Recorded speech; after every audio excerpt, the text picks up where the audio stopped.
दासिमबो आंनि चेनेलखौ subscribe खालामाखैबा subscribe खालाम। बेजों लोगोसे घन्टिनि सावगारिखौ थुनानै हो, मानोना आं लेटेस्ट भिडिअ आपल'ड खालामनायखौ नोंथांनिसिम सिगांसिन सौहैयो। खुलुमबाय लोगोफोर, क्रिएटर देरहा चेनेलाव नोंथांखौ बरायबाय। दिनैनि भिडिअआ बयनिबो थाखाय जोबोद इम्परटेन्ट आरो इउजफुल। बे भिडिअखौ जोबजासिम नायलां नोंथाङा WhatsApp बाहायोब्ला, मानोना आं बे भिडिअनि गेजेरजों खोन्थागोन WhatsAppनि मोनसे थाखुमानाय सेटिं, बेखौ मिथिब्ला थारैनो सोमोनांगोन। माब्लाबाबो बेबायदि जागोन होननानै साननाय नङा। बयबो मिथिखायो WhatsAppनि सिङाव मोनसे बटन फैयो, बेयाव जों प्रफाइल फट' होनानै लायो। बेयाव मा जायो? WhatsAppआव गोबां कन्टेक्ट थायो। नोंनि लोगोआनो जा गुबुन सिनाय मोनै लोगोनो, बिसोरो नायो नोंनि प्रफाइलखौ आरो जों मिथिया सोर नायो सोर नाया। नाथाय लोगोफोर, आं नोंथांनो WhatsAppनि बेबायदि सेटिं खोन्थागोन, जायनि हेफाजाबजों सोर नोंथांनि WhatsApp प्रफाइल फट'खौ नायो आरो सोर बेसेबां बार नायो बेखौ मिथिनो मोनगोन।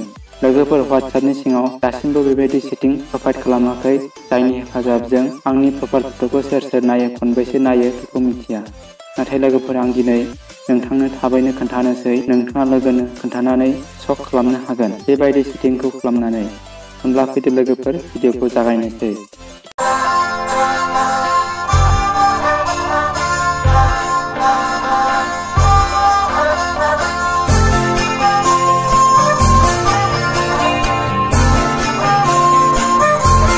बेयाव नायनो हागोन लोगोफोर, आं आंनि WhatsAppनि सिङाव प्रफाइल फट' होनानै लाबाय।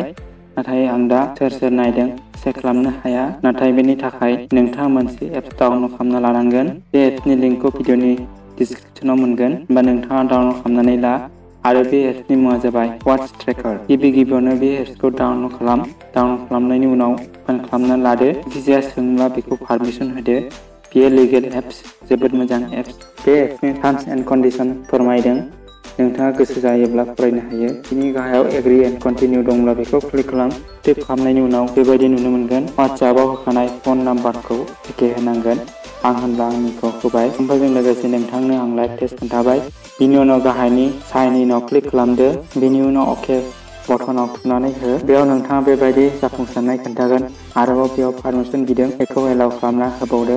जोबनायाव गासैबो सेटिंखौ खालामबाय। दा नोंथाङा बेयाव नायनो हागोन सोर नोंथांनि WhatsApp प्रफाइलखौ नायदों आरो सोर नायाखै बे एप्सनि सिङाव नुगोन। कन्टेक्टनि सिङाव कन्टेक्ट नुगोन, सेभ खालामखानाया नुजाफैगोन। भिजिटेडआ जाबाय जाय नोंथांनि WhatsApp प्रफाइल फट'खौ नायो, नोंथांनो खोन्थागोन। आं गोदान खालामनायखाय बेयाव जेबो खोन्थायाखै। जेब्ला बे एप्सखौ डाउनलड खालामगोन आरो सेटिं खालामगोन, बिनि उननिफ्रायसो बे खामानिया थारैनो जागोन। बिनि सिङाव बेयाव जेबो रेकर्ड खोन्थानाय नङा। दिनैनिफ्राय बे एप्सनि सिङाव रेकर्डखौ खोन्थागोन। भिजिटेडआव सोर नायदों खोन्थागोन आरो भिजिटरआ जाबाय नोंथांनि WhatsApp प्रफाइल फट'खौ सोर खनबेसे नायदों, क्लिक खालामदों, बेनि डिटेल्सखौ मोनगोन आरो नाम्बारखौबो मोननो हागोन। होनब्ला नों सानगोन आरो हमनो हागोन बे सुबुङा आंनि फट'खौ नायबाय थायो होननानै। बेबायदिनो बे आदबजों नोंथाङा गावनि WhatsApp प्रफाइल फट'खौ सोर नायो, खनबेसे नायो गोरलैयैनो मिथिनो हागोन।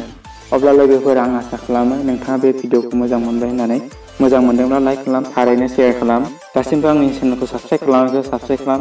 बेजों लोगोसे घन्टिनि सावगारिखौ थुनानै हो, मानोना आं लेटेस्ट भिडिअ आपल'ड होनायखौ नोंथांनिसिम सिगांसिन सौहैयो।